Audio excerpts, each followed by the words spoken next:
दोस्तों, आज भारत के सबसे महंगे हथियार को लेकर एक ऐसा अपडेट आया है जिसको सुनने के बाद आप बहुत ही ज्यादा खुश भी होंगे, साथ में आपको भारतीय होने पर भी गर्व होगा। अब से एक हफ्ता पहले ही हमने आपको बताया था कि भारतीय नौसेना INS विक्रांत का रिपीट ऑर्डर देना चाहती है, जिसके लिए हमारी नौसेना की तरफ से हमारी डिफेंस मिनिस्ट्री को एक प्रपोजल भी दिया गया है और जो हमारा INS विक्रांत के बेसिस पर नया एयरक्राफ्ट कैरियर बनाया जाएगा वो हमारे INS विक्रांत से ज्यादा एडवांस होगा और इस एयरक्राफ्ट कैरियर में ज्यादा से ज्यादा स्वदेशी कंपोनेंट लगे होंगे और इस एयरक्राफ्ट कैरियर का साइज भी बड़ा होगा, जिसमें हम अपने ज्यादा से ज्यादा फाइटर जेट को तैनात कर सकेंगे और ये एयरक्राफ्ट कैरियर हमारी नौसेना को 2032 तक मिल जाएगा। लेकिन आज हमारी नौसेना की तरफ से तीसरे एयरक्राफ्ट कैरियर का भी प्रपोजल हमारी डिफेंस मिनिस्ट्री को दे दिया गया है।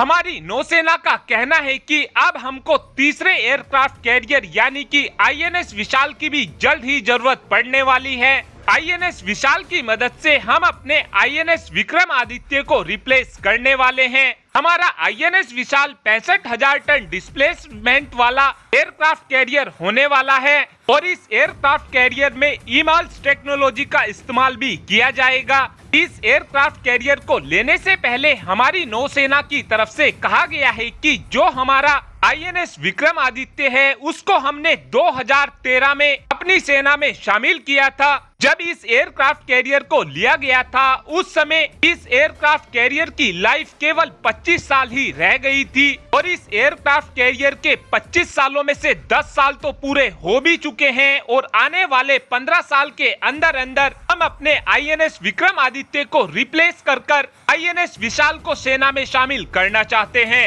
हमारी नौसेना की तरफ से ये टारगेट रखा गया है कि 2038 तक INS विशाल को सेना में शामिल कर लिया जाएगा।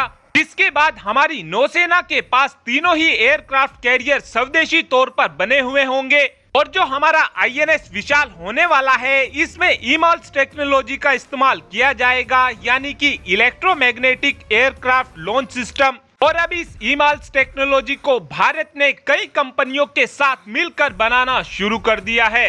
हालांकि अमेरिका की जनरल एटॉमिक की तरफ से भारत को EMALS टेक्नोलॉजी का ऑफर दिया गया था, लेकिन अमेरिका की तरफ से इसकी कीमत को $1 बिलियन बताया गया था। इसी बात को देखते हुए भारत ने इस टेक्नोलॉजी को स्वदेशी तौर पर बनाने का फैसला लिया है और इस EMALS टेक्नोलॉजी के अंदर फाइटर जेट को एक गुलेल की मदद से लॉन्च किया जाता है। इस टेक्नोलॉजी से बने हुए एयरक्राफ्ट बिल्कुल फ्लैट होते हैं और अमेरिका ने इस टेक्नोलॉजी का इस्तेमाल अपने USS जिराल्ड आर फोर्ड में किया है और चाइना ने भी फ्यूजियान में अपने इसी टेक्नोलॉजी का इस्तेमाल किया है। लेकिन चाइना ने जो EMALS टेक्नोलॉजी बनाई है वो इतनी इफेक्टिव साबित नहीं हो पा रही है, क्योंकि इनके फ्यूजियान के अंदर स्टीम इंजन लगा हुआ है, जिसकी वजह से ये प्रॉपर्ली EMALS टेक्नोलॉजी को पावर नहीं दे पा रहा है। आपको क्या लगता है कि क्या हमको ये टेक्नोलॉजी अमेरिका से खरीदनी चाहिए थी या फिर हमें इस टेक्नोलॉजी को भारत के अंदर ही बनाना चाहिए? इस बात का आंसर आप कमेंट बॉक्स में दे सकते हैं।